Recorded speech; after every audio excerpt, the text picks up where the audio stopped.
Boa noite. Primeiro, em nome da Diretoria de Oncologia e Hematologia do Einstein e da instituição, eu gostaria de agradecer a presença de todos. O enfoque de hoje eu acho extremamente interessante, porque ele é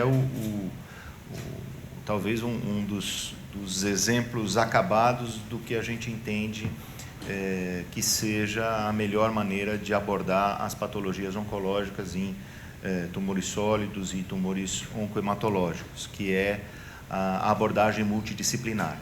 A gente imaginar que nós conseguiremos o melhor resultado com uma abordagem médica ou simplesmente técnica é um engano que já está bem exemplificado pela literatura. Hoje a gente vai poder ver uma série de nuances da abordagem do paciente oncológico feitas através desta equipe multidisciplinar. Eu tenho dito repetidas vezes que o Einstein conseguiu desenhar um modelo que é um modelo integral e integrado da abordagem da patologia oncológica. E para isso a gente conta com uma equipe extremamente capacitada, uma equipe extremamente interessada em se desenvolver e uma equipe bastante especializada em oncologia. Eu queria, para compor a mesa de discussão hoje, convidar a doutora Poliana de Souza, que vai falar para a gente sobre cuidados paliativos. Queria convidar o Fábio Romano, que vai falar sobre medicina integrativa. Queria convidar a Aline Batista, que vai falar sobre psicologia, com um enfoque no paciente oncológico. Queria chamar a Ana Paula Barreri, que vai falar sobre nutrição. Queria convidar a Letícia Bezinelli, que vai falar sobre odonto-oncologia. E queria chamar também a Fernanda Lima, que vai falar sobre oncogenética. Como eu falei para vocês, aqui eu sempre faço esse convite à plateia. A gente tem aqui gente, modéstia à parte, muito boa. Gente que é referência na sua especialidade. Então,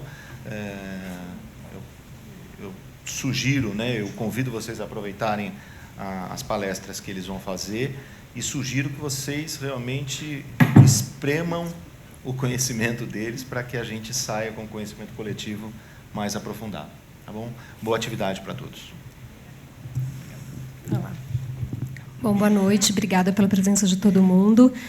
Hoje a gente vai fazer um modelo um pouquinho diferente do que foram as anteriores, que ao invés da gente, como nós somos muitos para falar num período de tempo um pouquinho curto, a gente vai estar falando um pouquinho sobre o que cada um de nós faz e, no final, a gente vai abrir para que todos vocês possam estar perguntando e tirando suas dúvidas. Tá? Então, meu nome é Poliana, eu sou médica do grupo de cuidados paliativos da oncologia. Aqui no hospital a gente tem 2 grupos de cuidados paliativos para pacientes oncológicos e não oncológicos. Tá? E o que vem a ser cuidado paliativo?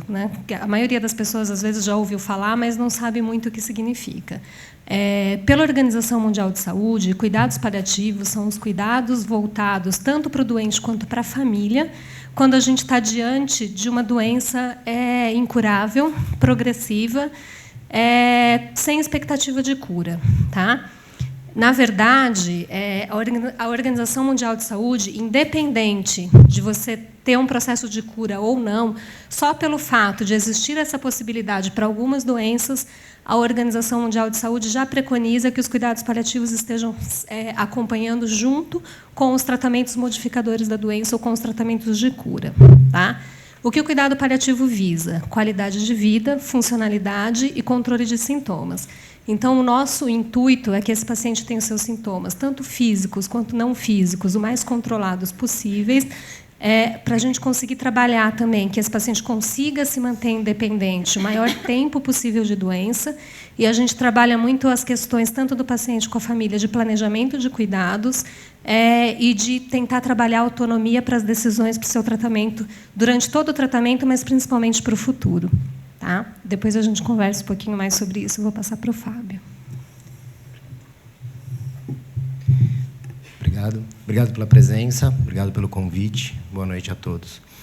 Eu sou o Fábio, faço parte do time de medicina integrativa aqui do hospital, eu sou terapeuta corporal. Falar um pouquinho do que é a medicina integrativa primeiro e depois eu vou falar do serviço que a gente oferece aqui, especificamente dentro da oncologia.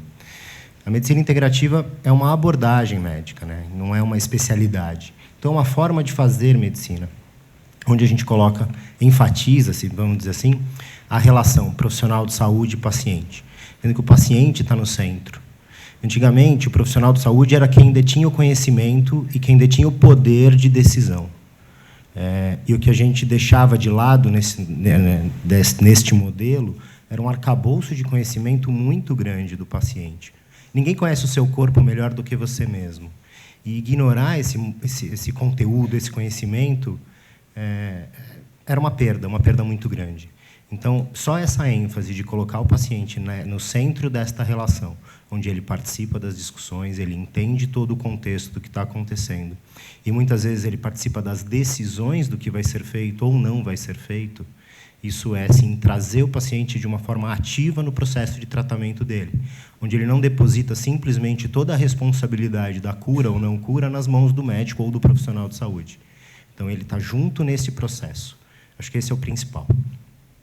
A medicina integrativa também se utiliza de todas as terapias disponíveis, desde que comprovada a eficácia e a segurança. E aí nós estamos falando desde abordagens tradicionais, farmacológicas, cirúrgicas, quimioterápicas, etc., assim como as terapias até então chamadas de complementares ou alternativas. Foi mais ou menos nos anos 90 que isso começou, uma necessidade, uma vontade de alguns médicos nos Estados Unidos de integrar essas práticas dentro das suas práticas clínicas, só que para isso eles precisavam estudar, não só a desenvolver e aplicar essas técnicas, mas entender a eficácia e a segurança de cada uma delas. Foi dali que começou o termo de medicina integrativa. Ela faz uso, então, dessas terapias que são comprovadas na literatura, né? Estamos falando de literatura científica. E o principal, eu acho, que nessa questão da medicina integrativa que a gente sempre busca trazer, a ênfase está na saúde e bem-estar, não necessariamente na cura e menos ainda na doença. Ou seja, a gente não está olhando para a doença, existem outros profissionais que estão fazendo isso e estão fazendo isso muito bem feito. E isso é fundamental, isso não pode deixar de ser feito, é isso que eu quero deixar claro.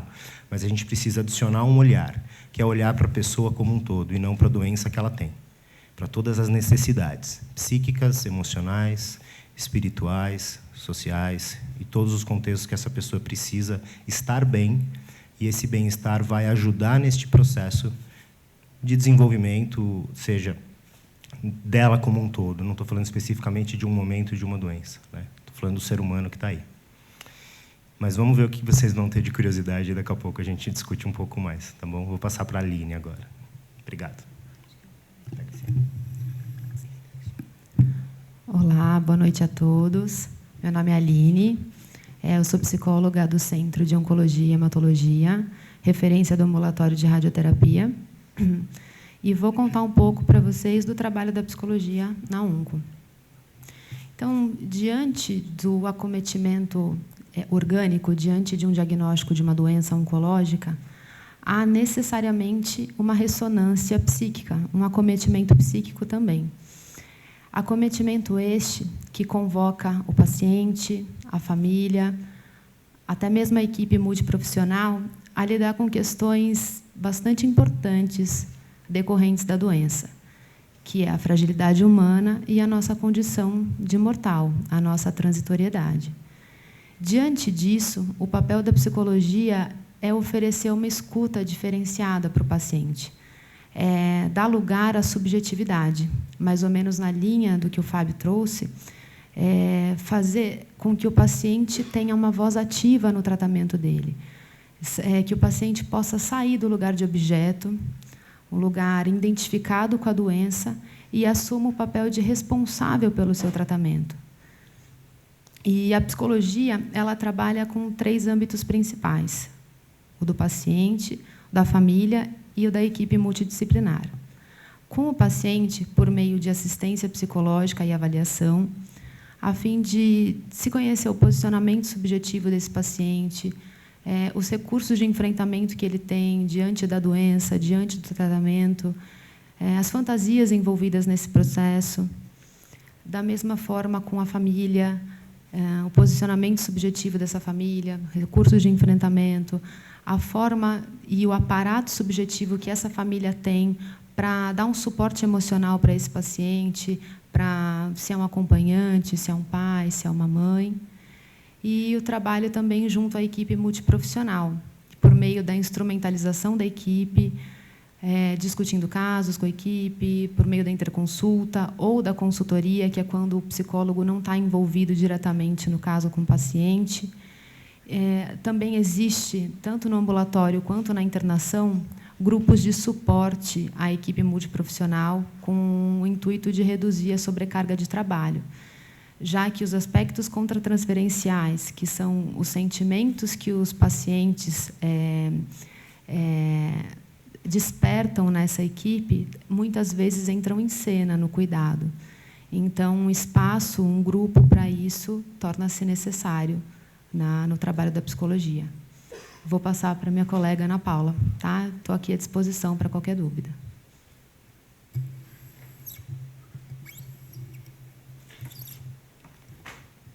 Boa noite a todos. Obrigada pelo convite. É uma honra estar aqui com vocês, a gente discutir sobre o cuidado multidisciplinar. Como o Dr. Wilson comentou, o olhar só do médico hoje em dia é bem esclarecedor, que isso não é suficiente para que a gente auxilie na melhor conduta, né, no paciente oncológico.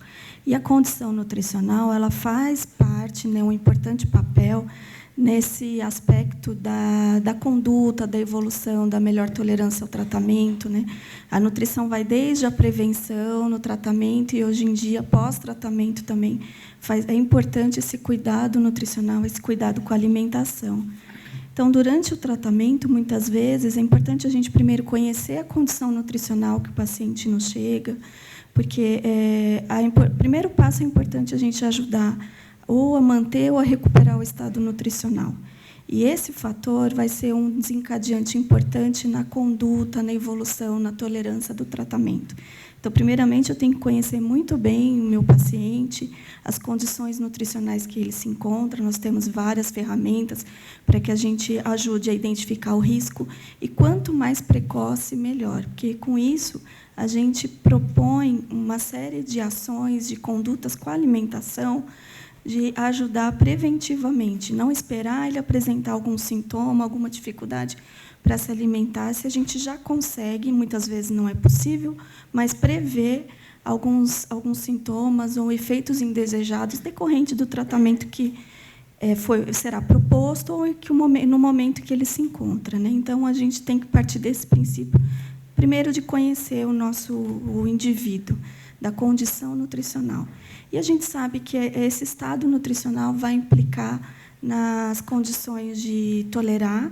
Então, muitas vezes, o paciente ele tem que, numa condição nutricional mais precária, mais dificultosa, ou durante o tratamento teve um impacto importante, muitas vezes esse tratamento é interrompido, e é isso justamente que a gente não quer. Ou, muitas vezes, ele apresenta muitas dificuldades de acordo com os efeitos colaterais que ele apresenta, náuseas, mucosite, inapetência. Então, é necessário fazer um ajuste da alimentação de acordo com o que ele consegue se alimentar.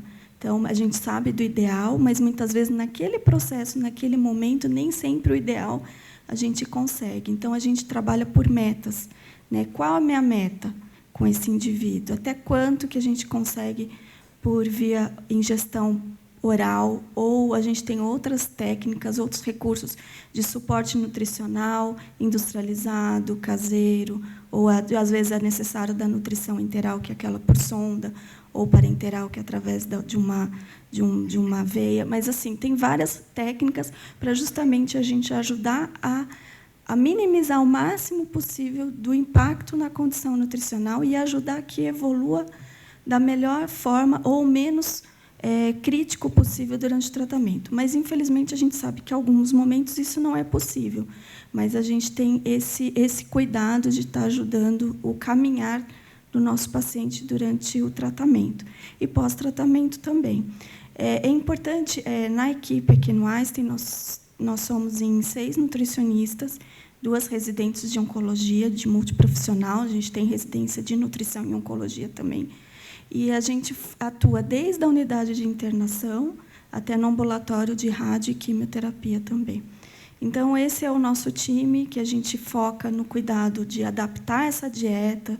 A gente também tem o apoio da unidade de produção de alimentos, que é a nossa conhecida como cozinha, né? Mas a gente tem todo o apoio das nutricionistas e do chefe de cozinha. Hoje em dia, sabe-se que a gastronomia hospitalar ela faz parte da terapia nutricional, de estar ajudando o nosso paciente a se alimentar melhor. Então, o chefe, o Samir, que é o nosso chefe de cozinha, ele trabalha junto com a equipe, o que pode ser feito, se há necessidade de visitar o paciente na unidade de internação, de estar ajudando a adaptar, a ajudar ele a se alimentar melhor, para justamente que corra melhor esse processo.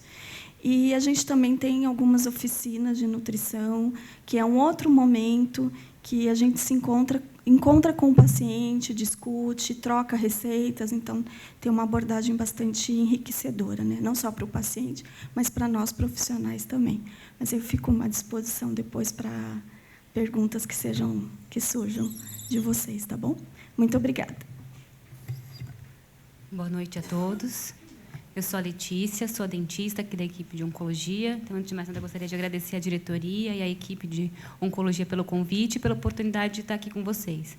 É bem interessante, é realmente uma oportunidade de a gente poder trocar experiências e falar um pouquinho do serviço que a gente faz.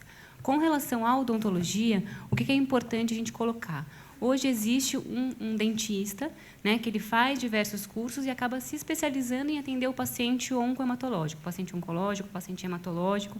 Então, existe um dentista que ele vai entender qual é a terapia que o paciente é submetido, quais os protocolos, que tipo de tratamento ele vai fazer, para poder dar um suporte. Às vezes, a gente precisa avaliar, né? É comum, teve um diagnóstico de câncer, então para tudo, odontologia é a primeira coisa. Às vezes, o paciente comenta com o médico, mas eu estava fazendo um tratamento no meu...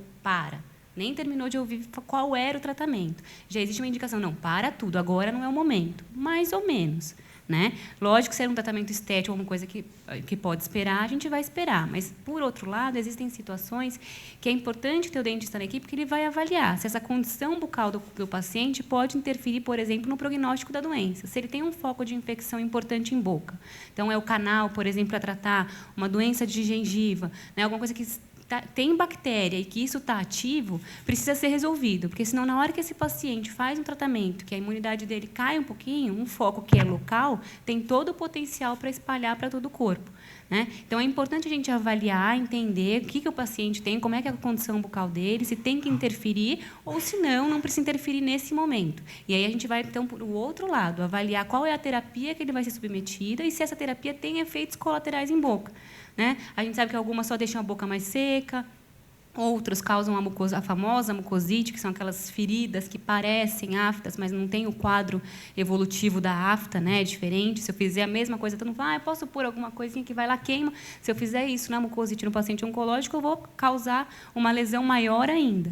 Então, a gente precisa avaliar. Esse paciente vai ser submetido a qual terapia? Ele precisa de algum cuidado preventivo com laser? A gente vai acompanhar. Né? Quais são os cuidados bucais? Então, isso é importante. Ainda tem restrições quanto aos cuidados bucais. A gente recebe pacientes que chegaram com orientação, olha, mas nessa fase que sua plaqueta caiu, sua imunidade está baixa, melhor você não escovar os dentes, olha, não usa o fio dental, não faz isso. Então, ainda acontece. Né? E é o contrário. A gente sabe que o paciente ele tem a saliva muda, né? E alguns componentes que protegem a boca contra cárie, doença de gengiva, ficam num nível menor que o normal. Então, é um paciente mais suscetível a ter infecção de boca, desde cárie, doença de gengiva, até infecções oportunistas. Então, os cuidados bucais, pelo contrário, devem ser reforçados. Sempre usar escova, o creme dental com flúor, inclusive para criança, né? Bochechos que não tenham álcool. O fio dental, existe uma indicação mais cautelosa, lógico, aquele que nunca usou, também agora não é o momento, não tem o hábito, vamos avaliar o que a gente vai fazer. né? Hidratação do lábio. Então, são alguns cuidados que são importantes a gente fazer e acompanhar o paciente. Então, na verdade, o papel do dentista aí na oncologia é tentar minimizar o máximo possível o risco de infecção do paciente, né? A boca tem um monte de micro-organismos, a gente sabe que precisa de cuidados específicos, e tentar melhorar a qualidade de vida do paciente. Muitas coisas são feitas preventivamente, a gente sabe que tem um rol aí de quimioterápicos que a gente sabe que tem efeitos colaterais com maior chance de aparecer, então a gente atua preventivamente, outros no início, mas sempre com esse foco, né? Ou vamos fazer preventivo, ou então o mais imediato possível para o paciente, para a gente diminuir todo o sofrimento e o paciente conseguir enfrentar essa fase difícil o melhor possível. E a última coisa que é importante falar, nós estamos falando de prevenção, né? É com relação ao câncer de boca.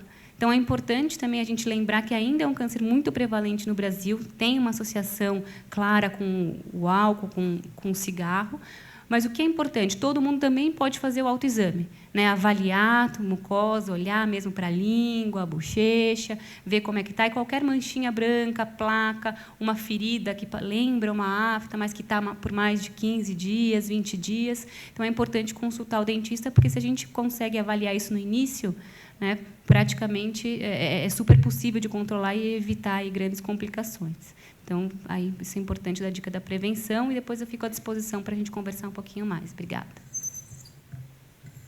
Boa noite, meu nome é Fernanda, eu sou médica geneticista.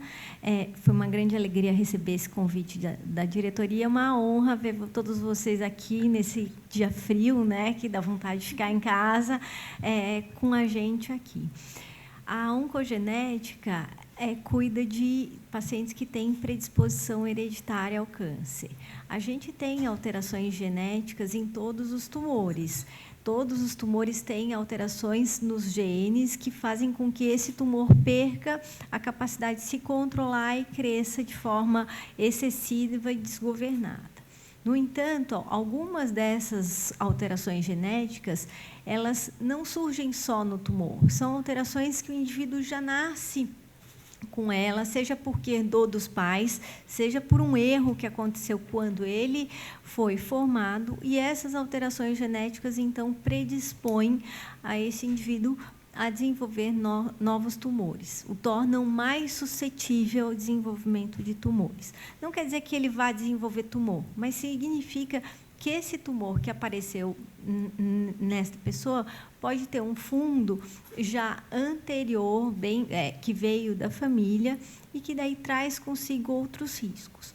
Quando a gente se insere numa equipe que está voltada para o tratamento oncológico, esse tratamento sempre tem em vista chegar o mais longe possível. Se a gente consegue oferecer a cura do tumor, ótimo. Se a gente consegue oferecer o controle, também está bom. Mas, muitas vezes, a gente consegue oferecer muito pouco pelo estágio onde a doença foi diagnosticada.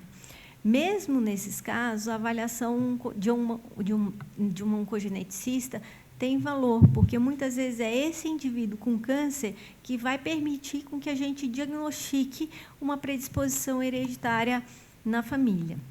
A gente sempre procura, nesses casos, avaliar a estrutura da família, saber quantos familiares têm, até que idade viveram, e dos familiares que tiveram câncer, com que idade começou, onde começou, como evoluiu.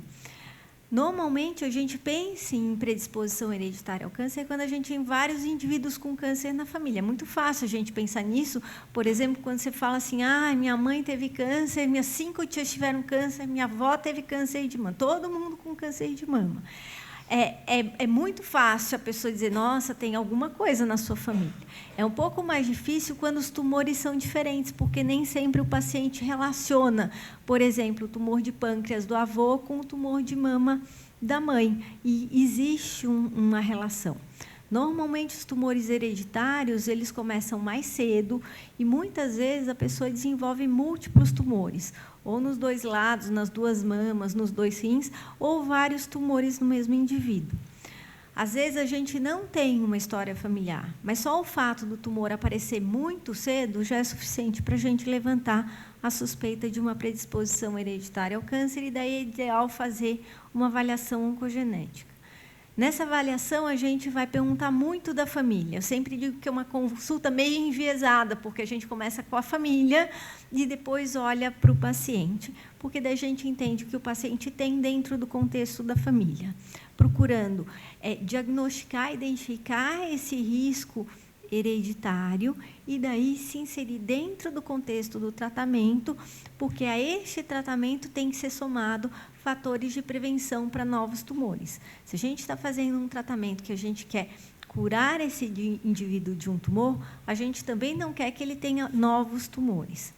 Além disso, a gente tem que olhar para a família, porque muitas vezes a gente tem risco de transmitir essa predisposição para os filhos ou ter recebido isso dos pais, e assim como os irmãos e irmãs do paciente. Então, a gente também trabalha com identificação de riscos e, muitas vezes, a gente se vale de testes moleculares para identificar essa predisposição.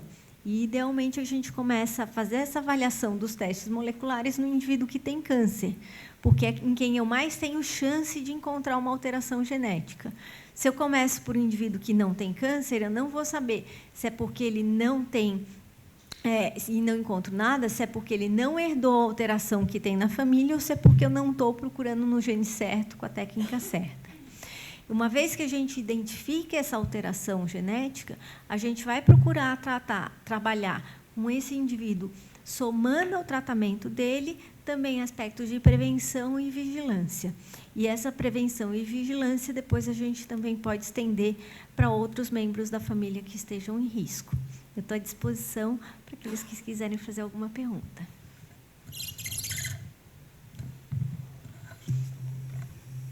Então, acho que a gente abre para vocês perguntarem, tá? Fiquem à vontade, perguntem muito. Só identifiquem para quem que vocês querem direcionar, tá bom?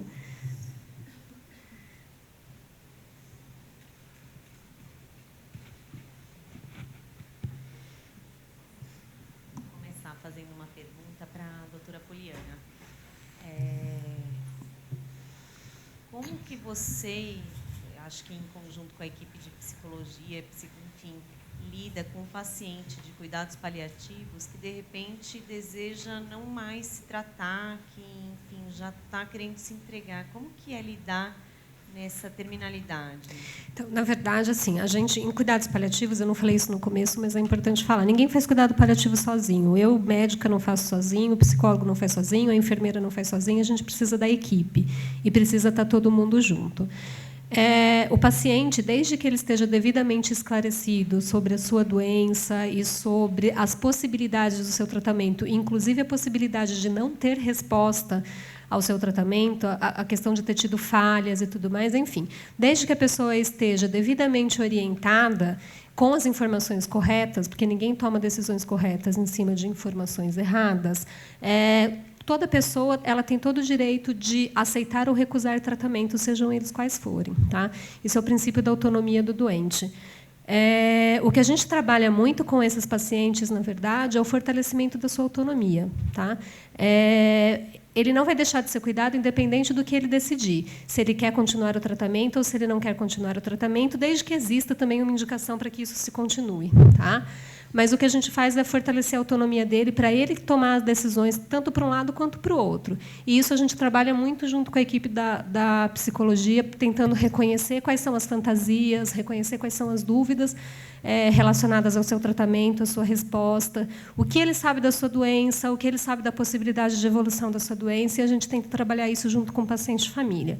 Às vezes é muito difícil a gente trabalhar isso até mais com a família do que com o paciente, porque a família, no intuito de querer proteger, muitas vezes ela não quer que o doente entenda tudo o que está acontecendo com ele. E a gente também tem esse trabalho junto com a psicologia de tentar mostrar para a família o quanto é importante que ele participe, que ele tome as decisões e que ele entenda o que está acontecendo, porque é muito mais angustiante do que você saber uma verdade ruim, é você fantasiar o que pode estar acontecendo com você sem ter informação nenhuma. Tá? Eu não sei se a Aline quer complementar. Sim, eu só gostaria de dizer que, muitas vezes, escolher não tratar-se uma impossibilidade curativa e entrar em cuidados paliativos é uma escolha em vida. Né? É realmente um ganho de qualidade de vida e não necessariamente uma escolha de morte. Né? Acho importante complementar isso. Boa noite. Eu queria fazer a pergunta para a doutora Poliana. A respeito dos cuidados paliativos, né, vocês visam muito falar sobre família, né, sobre suporte para a família. O que é que o hospital, né, a instituição, oferta para essas famílias de pacientes que recebem esses cuidados paliativos, que, de certa forma, eles estão sem nenhuma expectativa de cura para o seu parente ou para o seu ente? O que é ofertado para essa família para proporcionar uma qualidade de vida para essa família? Bom, em termos de equipe, né, a gente trabalha junto com a psicologia, com a enfermagem, enfim, com a equipe da fisioterapia, com todas as equipes. Uma coisa importante é a família também entender o que está acontecendo, ela ter o espaço para ela colocar as suas angústias e as suas questões e a gente conseguir colocar as orientações de cuidado, do planejamento do cuidado desse paciente. O que vai ser feito, como vai ser feito, o que a gente programa. É lógico que as coisas não seguem uma ordem lógica e muitas vezes saem do nosso controle, mas a gente tenta manter essa família o mais localizada possível dentro do que a gente está esperando para aquele quadro e para aquele tratamento. E mesmo planejamento de alta, as orientações possíveis que a gente precisa fazer, a enfermagem com as orientações dos cuidados que são necessários. Então, na verdade, a gente tenta fazer todo o acolhimento das dúvidas, tentar colocar as soluções. A gente tem o acompanhamento psicológico para familiar aqui, tá? Então a família ela pode ser acompanhada pela equipe da psicologia. Não é só o paciente que é acompanhado, a família também, tá? A família também recebe o acompanhamento da medicina integrativa, também é para a família, não é só para o paciente. A gente tem nas unidades de internação os grupos com a psicologia, tá? Então as famílias elas podem participar desses grupos, elas podem ir para estar colocando suas dúvidas, dividir quais são as dificuldades, enfim, isso é feito pelo grupo da psicologia, tá? Nos andares. E deixa eu ver se eu esqueci alguma coisa. Enfim, a maior parte do tempo a gente está ajudando eles a trabalhar com o planejamento dos cuidados. Como é que eles podem se planejar para estar fazendo aqueles cuidados? Eu não sei se o Fábio quer complementar alguma coisa. Obrigado. Eu acho que tem um aspecto importante.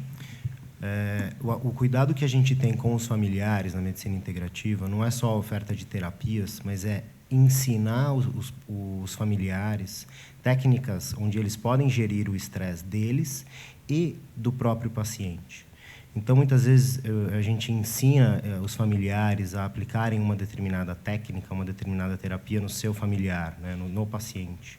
E aí a gente não está falando simplesmente da questão mecânica da terapia em si, por exemplo, uma terapia de toque, uma massagem, mas da aproximação que isso ou seja, da oportunidade que a gente cria ao ensinar um familiar a tocar o seu ente, no caso, um paciente. Porque, muitas vezes, o familiar se sente impotente, não sabe o que ele pode fazer, acredita que ele não pode fazer nada. Então, muitas vezes, ele pode, sim, e aí nós estamos falando de tirar essa pessoa desse lugar de impotência, esse familiar, e criar uma aproximação desses dois, se é que ela não existia, ou potencializar o que já existia.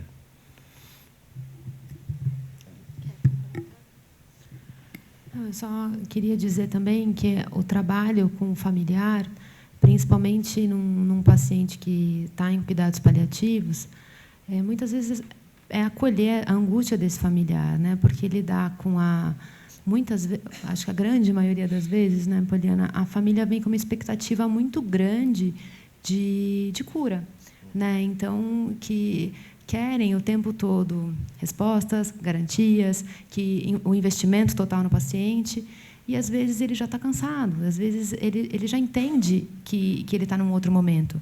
Às vezes o trabalho com o paciente é até mais fácil, estou colocando entre aspas, do que com o familiar, que tem mais dificuldade de entender ou de vivenciar a possibilidade real de uma futura perda.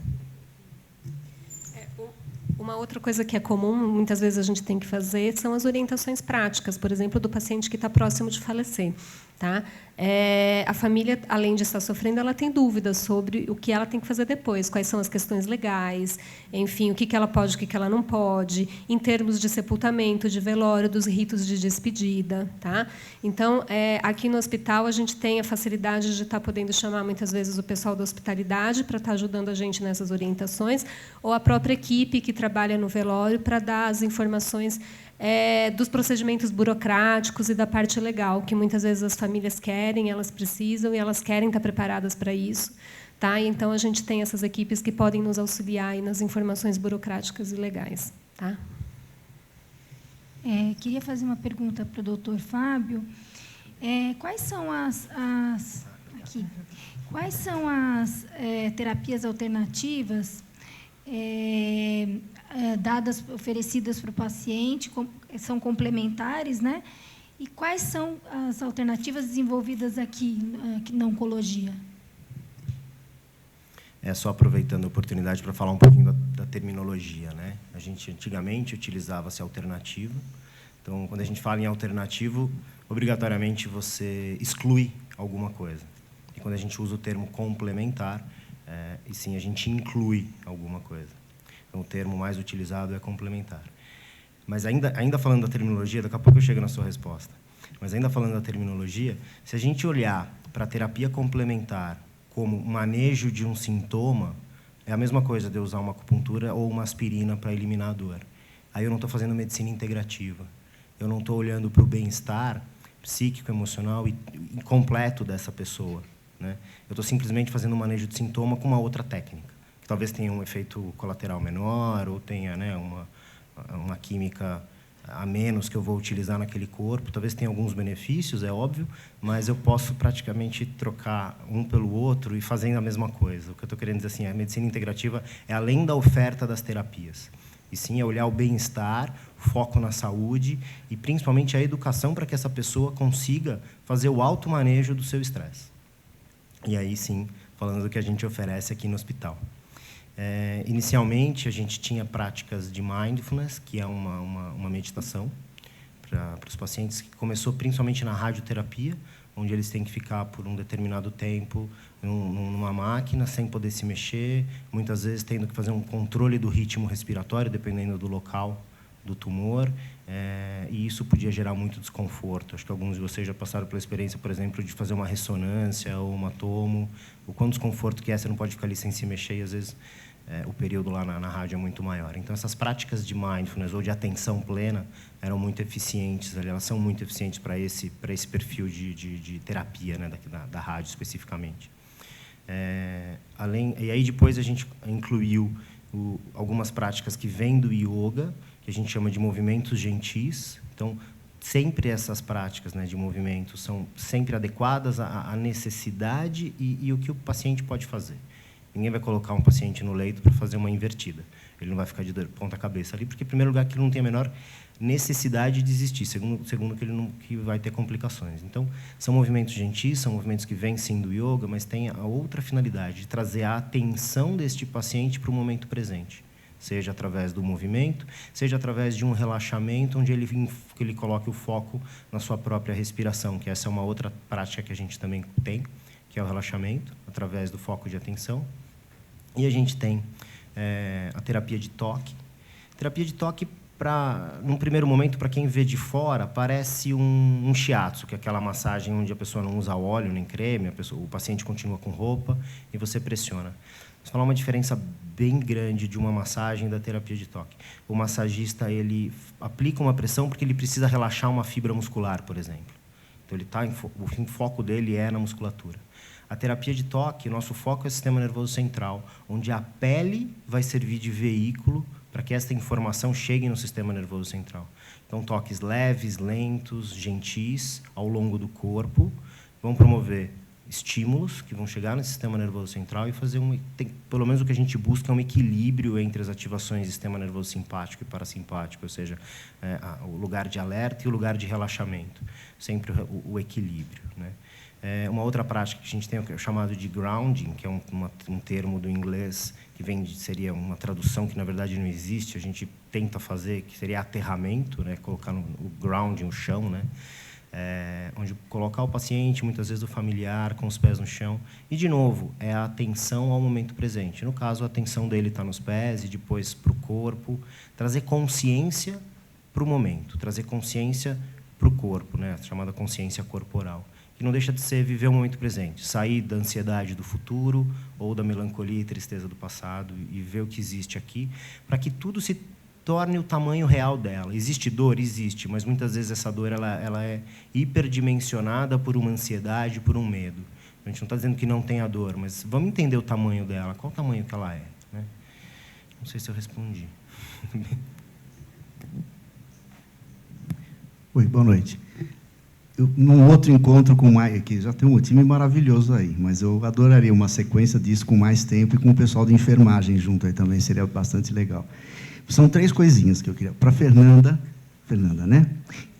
Você falar, desculpa na minha ignorância, falar um pouquinho mais sobre o que é esse câncer diagnosticado, esse tumor muito cedo. O que é o muito cedo? Tá? Para a Aline, falar um pouquinho mais sobre essa questão de qualidade de vida, qualidade, situação de morte, como que lidar, na linha da pergunta dela, com a pessoa que desistiu de se tratar. Que você falou alguma coisa em qualidade de vida, né? E o Fábio já falou, mas se você quiser depois seguir um pouco mais para a questão do lado espiritual do tratamento, do cuidado. Obrigado. Posso começar? A gente sabe hoje que o prognóstico dos tumores ele depende muito do momento onde o tumor é descoberto em relação a seu início.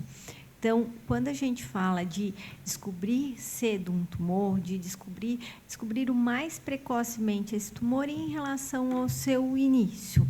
Então, muitos tumores, eles não começam como uma doença maligna, eles têm um período onde você já tem algumas alterações na célula, o indivíduo não tem nenhum sintoma, essas células perdem a capacidade de se regular, mas elas ainda não são um tumor maligno, são tumores benignos ou tumores pré-malignos.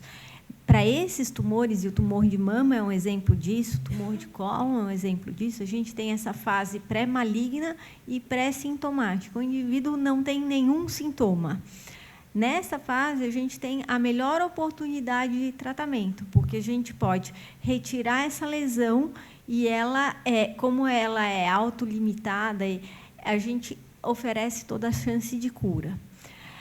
Muitas vezes a gente não tem esse estágio pré-maligno para outros tipos tumorais, mas a gente consegue diagnosticar o tumor onde ele ainda ele já é um tumor maligno, mas ele está localizado, ele tem uma capacidade proliferativa menor, e daí as chances de cura são maiores. A gente tem menos chances de cura em tumores mais avançados, em tumores que já estão metastáticos, que já se espalharam para outros locais. Então, nesses casos mais avançados, a chance de cura é menor. A ideia de fazer uma vigilância oncológica, um rastreamento de lesões, é para detectar as alterações o mais precocemente possível, de preferência até antes do indivíduo saber que ele tem alguma coisa. E isso sempre tem que ser visto de forma positiva, porque a gente ouve muitos pacientes falarem: mas tem que ficar fazendo exame, quem procura acha, né? Eu não tinha nada e achei alguma coisa. Achar alguma coisa que você não sabia que tinha tem que ser olhado como uma coisa bastante positiva, porque, nesse caso, a gente encontra, normalmente, lesões mais iniciais com melhor possibilidade de cura. Sim, então, acho que a sua pergunta foi na linha de que eu falei que, muitas vezes, a escolha do paciente em não se tratar-se é uma escolha em vida. É isso? Então, assim, o que eu quis dizer é que, muitas vezes, a desistência do paciente de um investimento com finalidade curativa, por exemplo, pode ser uma escolha em vida, no sentido de, muitas vezes, o quadro clínico do paciente, aí a Poliana me corrija, por favor, pode sofrer uma piora drástica com a quimioterapia, com a radioterapia, com investimentos talvez desnecessários para uma finalidade curativa para esse paciente. E quando ele tem a clareza do diagnóstico, do prognóstico, e opta por um outro tipo de cuidado, ele pode estar fazendo uma escolha em ganho de qualidade de vida, em que ele possa permanecer bem por mais tempo, ainda que ele não tenha mais a chance de curar-se, ainda que ele morra da doença dele. Eu não sei se eu respondi. Só complementando, eu acho que a gente precisa lembrar que o conceito de qualidade de vida é extremamente subjetivo. O que é qualidade de vida para mim pode não ser qualidade de vida para o outro. Então, é muito importante que a gente entenda o que é para o outro qualidade de vida. Para um paciente que está com dificuldade de levantar da cama, que tem uma fadiga intensa, que tem sintomas intensos, conseguir escovar os dentes sozinho é qualidade de vida. Então, para um paciente que tem muita dor, enfim, que tem muito enjoo, você conseguir pequenos ganhos no controle desses sintomas já é um ganho de qualidade de vida. Então, quando a gente trabalha em cuidado paliativo, a gente tem que tomar muito cuidado para não transformar os nossos valores em valores do outro. E isso é um exercício diário que a gente tem que fazer todos os dias, tá? Porque senão a gente quer os nossos objetivos no tratamento do outro. A gente transforma os nossos objetivos na meta do outro e não é assim. A gente tem que saber quais são as metas do outro, aonde eu consigo ajudar que aquela pessoa chegue nas suas metas que estão definidas para o seu tratamento, tá? E isso que a Aline falou é uma coisa muito verdadeira. O tratamento ele tem um custo, Qualquer tratamento, não só o tratamento do câncer, qualquer tratamento tem um custo. E a gente tem que entender até que ponto, quando o paciente sabe que aquele tratamento não é para cura, até que ponto ele está a fim de arcar com aqueles custos ou não, tá? Existem tratamentos curativos, existem tratamentos que têm o intuito paliativo só de controle de doença e não de cura, existem tratamentos que têm possibilidade real de prolongar, existem alguns que a gente tenta, mas talvez não vá prolongar. Agora, a gente precisa saber o que é vida para aquele paciente, se é tempo ou se é qualidade, se ele está disposto a enfrentar os efeitos colaterais de determinados tratamentos ou não. Não está errado ele dizer que não, isso não é uma desistência. Principalmente quando ele já está ciente de que a doença dele não tem cura, de que, independente do tratamento que ele fizer, ele não tem cura. Então, quando a gente fala que muitas vezes isso é uma aposta na vida, é uma aposta na vida, é a aposta da possibilidade de estar fora do hospital, de estar com a sua família nesse seu último período de vida, de estar fazendo coisas que são importantes e não estar precisando ficar convivendo com os efeitos colaterais do tratamento.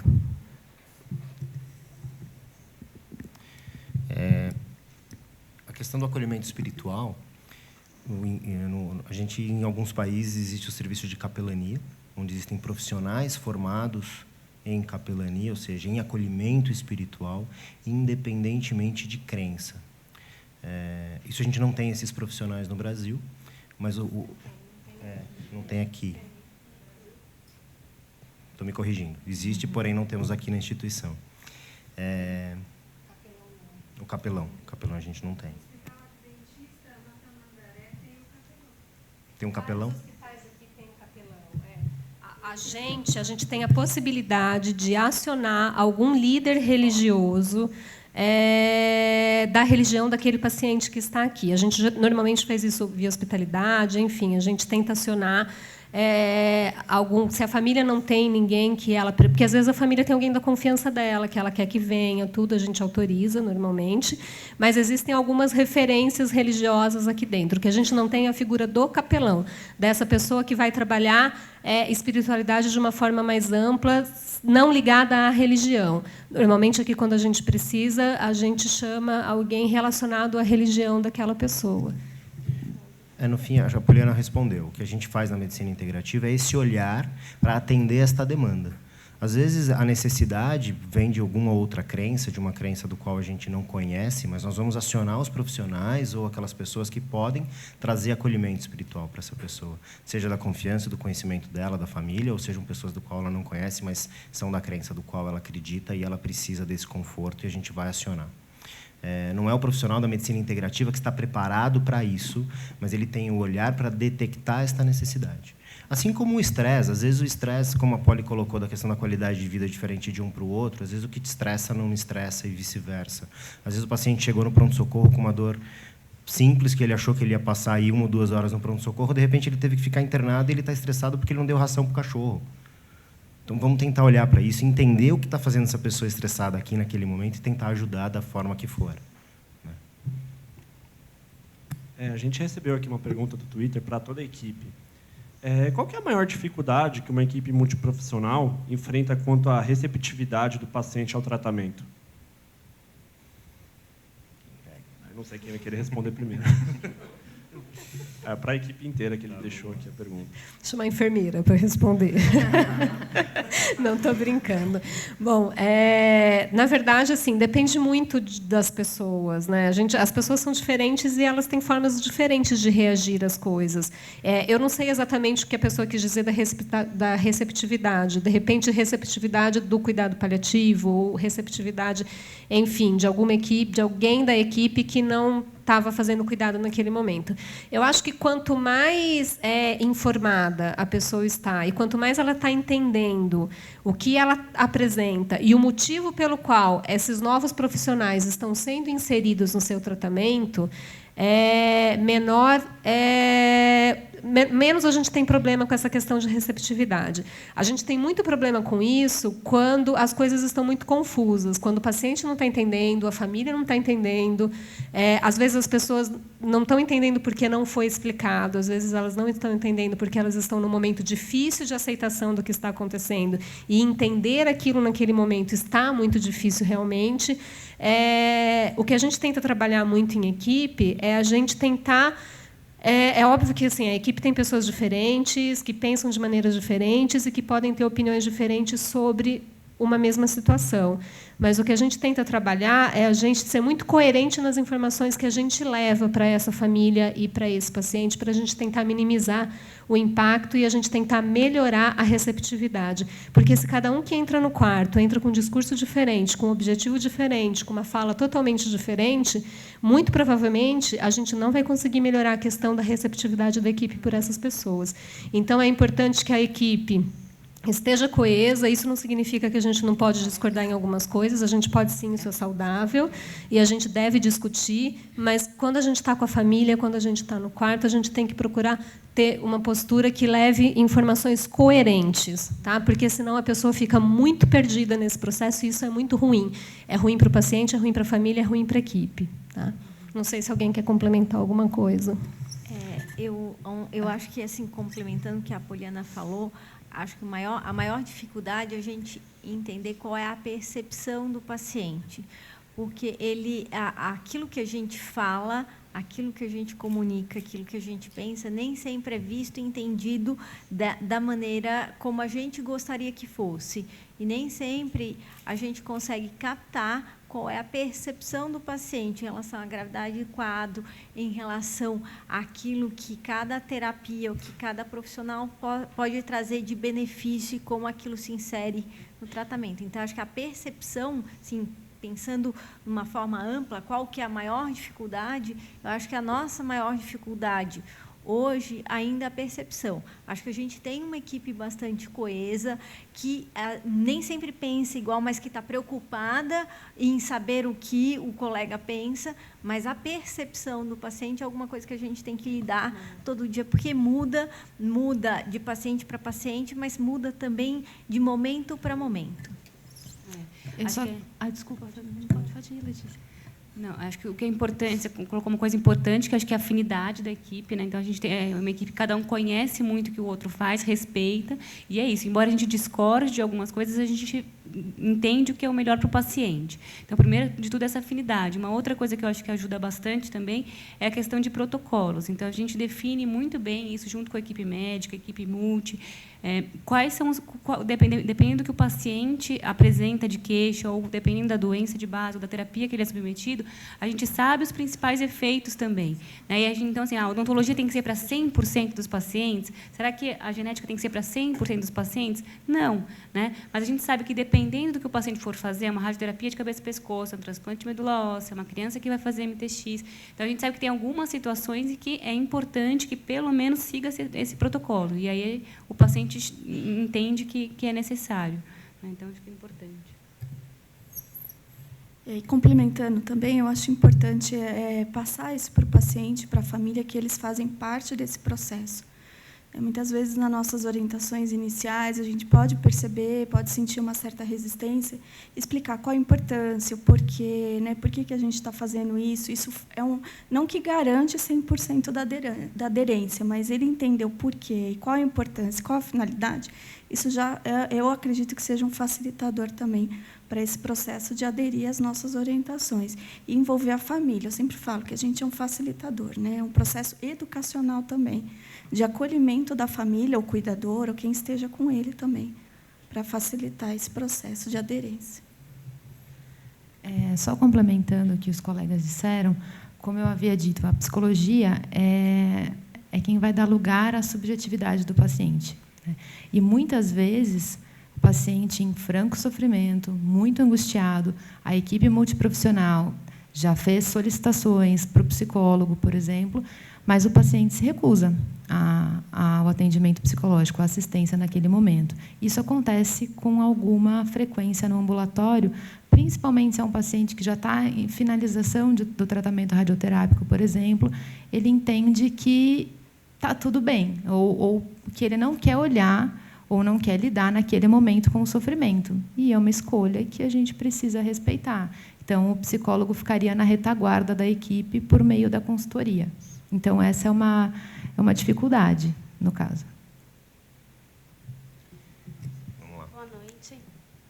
Eu gostaria de saber como que a psicologia ela ajuda, principalmente a equipe, com essas questões, principalmente no momento em que o paciente já não tem mais autonomia das questões próprias dele. Eu não entendi, principalmente quando o paciente fica sem autonomia nas questões próprias dele, né? Ele não tem mais autonomia, principalmente nas vontades. Como que essas questões da transferência, né? Porque o paciente ele acaba em certos momentos não tendo mais facilidade ou não tendo, como que eu posso dizer, dificuldade de aceitar a condição que ele se encontra. E aí, aquela dificuldade que ele tem de até lidar com os profissionais que estão ali no dia a dia. E como que a psicologia ajuda os profissionais a auxiliar esse paciente nessas questões? Acho que aí tem duas coisas importantes. A primeira é que, se o psicólogo atende esse paciente, ele já fez um psicodiagnóstico a respeito da dinâmica psíquica desse paciente, a respeito da forma como em que lugar ele está colocado no tratamento, em que lugar ele se posiciona diante da doença e diante das situações que se apresentam para ele. E, por meio disso, a psicologia tem como instrumentalizar a equipe, mostrando para a equipe, ou para o enfermeiro, no caso, acho que quem está mais envolvido no cuidado, nesse caso, é a equipe de enfermagem. Você é enfermeira? Ah, tá. Então, no caso do enfermeiro, ajudar a entender os motivos de algumas repercussões psíquicas desse paciente. Ou, se o psicólogo não atende a esse paciente, por meio da consultoria, entender quais são os sentimentos, assim, o que eu falei de aspectos contratransferenciais que esse paciente com falta de autonomia vai despertar no profissional. Então, assim, muitas vezes um profissional chega e diz: como é que eu vou dizer para ele que ele não pode fazer determinadas coisas se ele me olha daquele jeito? Eu tenho muita dificuldade de chegar no quarto e não chorar. Então, assim, esse tipo de manejo contratransferencial pode ser utilizado pela psicologia por meio da consultoria, na retaguarda aí do paciente. É que é difícil te responder essa pergunta sem um exemplo claro, assim, sem um caso clínico para te ilustrar com mais facilidade. Eu não sei se eu consegui responder. Posso até complementar, porque eu peço ajuda todo dia para a psicologia, né? Então, posso dar exemplos práticos, assim. Então, na verdade, assim, a gente tem várias situações. Então, tem desde a situação em que você está vendo o paciente todos os dias, você sabe qual que é o prognóstico da evolução, você está vendo que o paciente não está, né, seguindo as orientações passadas. Então, às vezes, você se questiona e fala: bom, o paciente não está claramente aqui não seguindo o que eu estou falando, eu sei que isso vai piorar, e a gente então conversa: olha, a gente está com essa situação, é esse paciente. Tem vezes que a Aline já está atendendo, e aí ela já consegue falar para a gente qual a melhor forma de abordar. Tem vezes que ela fala: opa, não, nesse primeiro momento o paciente não quis ou não foi solicitado uma avaliação, mas agora é hora de intervir. Então, ela dá os argumentos de qual é a melhor abordagem para aquela pessoa. Né? Porque, às vezes, a gente chega todo com um discurso, mas, às vezes, fala, olha, né, para esse paciente funciona melhor você usar de uma outra forma, ou você oferecer 2 opções, ou você deixar ele decidir. Né? Então, assim, eles ajudam muito a gente a como abordar o paciente que a gente percebe que tem uma resistência. Ou, então, outras situações também, que a gente percebe, olha, fala, clinicamente, o paciente ele tá se queixando demais, mas clinicamente não está para tudo isso. Claro que a dor, cada um sente a sua dor, mas a gente, né, de uma experiência, você olha e fala, não era para estar sentindo tudo isso. Será que também tem alguma outra coisa? Então, a gente troca muita experiência, acho que a psicologia ajuda muito, né, principalmente paciente que faz tratamento longo, que, às vezes, por algum motivo, aí a gente perdeu ou não aderiu, e a gente acha o melhor caminho, de novo, para a abordagem. Eu acho que um outro exemplo que a gente pode te dar é que, assim, quem escolhe o profissional de referência do paciente não é a gente, equipe, é o paciente. Tá? Então, às vezes, muitos profissionais estão com dificuldade de lidar, mas aquele paciente tem uma pessoa na equipe que é a referência dele. E é por essa pessoa que a gente vai conseguir a entrada.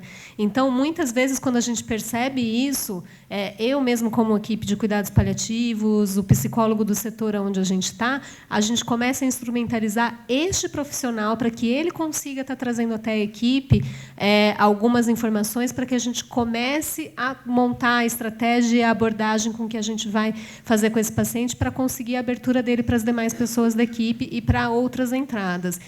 Então, é muito importante a gente identificar quem é esse profissional. Às vezes, eu não vou conseguir entrar nesse caso, tá? Mas, através deste profissional, eu consigo ter uma atuação e até de ter algumas mudanças que melhoram a qualidade de vida daquele paciente, mesmo quando ele não aceita a minha presença, por exemplo. Tá? Então, é muito importante que a equipe esteja unida e que a gente tenha isso, que a gente consiga identificar quem é a pessoa de referência.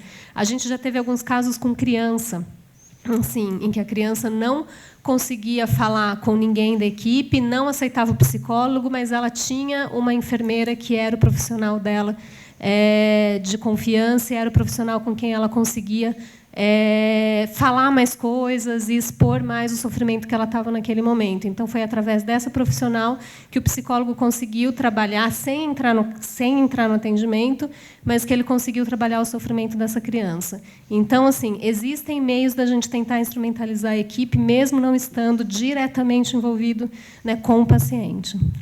Tá? E usando o exemplo que a Poliana trouxe, é importante a gente dizer também para a equipe que, muitas vezes, o profissional entende como pessoal, né, que, assim, porque determinados pacientes não aceitam alguns profissionais, e isso não necessariamente é pessoal, isso não tem a ver com ele em si, mas com o paciente. Né? Isso é importante esclarecer. E só para complementar, eu aprendi muitas coisas com a equipe, essa discussão, esse cuidado em equipe, que muitas vezes a gente tem uma conduta, né, quer que o paciente siga uma certa linha. Então, o auxílio da equipe, lógico, nós temos ideias diferentes, mas o trabalho unido, coeso, frente àquele paciente, isso é uma força muito importante para que ele siga um cuidado que muitas vezes é importante naquele período, que ele precisa fazer alguma adesão. Então, toda essa fala junto com a equipe, que a gente discute muito, e eu aprendo muito com a equipe. A Letícia é isso mesmo, a Aline, ela ajuda muito a gente na questão de como vai. Às vezes, a gente está tentando uma linha, não consegue, então, Ana, vamos por ali, e aí, com isso, a nossa adesão ao tratamento vai sendo cada vez melhor. Mas o que eu aprendi é não julgar. Então, isso é muito importante. Então, assim, o paciente tem uma postura, tudo, não vamos julgar. Vamos tentar acolher e ajudar da melhor forma. Né? A pergunta é para você mesmo, que estava falando agora. Tá?